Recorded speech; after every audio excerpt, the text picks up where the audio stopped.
Hello guys and welcome back into a new brand video. In today's tutorial, I'm going to show you how to add a branch in GitHub. So make sure to watch the video to the end and follow these simple steps. So basically, there are many ways to create a branch. The easiest way is to simply go to repository and from there you can create a branch.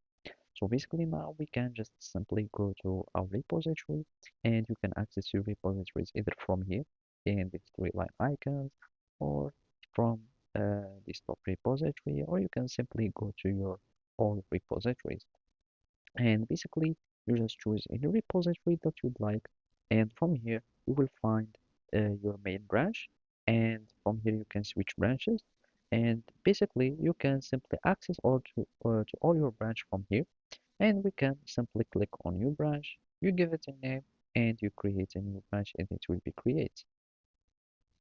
And I'm just going to create this one, and basically that's it. Another way is to use GitHub desktop or even the GitHub bash or the GitHub command line. But what I'm interested in is to import uh, my repository. So basically here I'm just going to click on add clone repository, and here I want the same repository which is hello world, and basically I'm just going to choose this one. I'm going to clone it into my local computer, and basically here we will be needing to find our branches.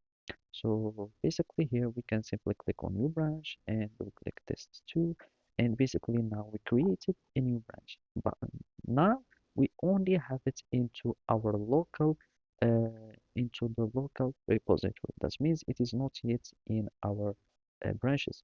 So basically we will need to publish or push this branch. So we can simply click on publish branch, or you can simply push it by using the git command.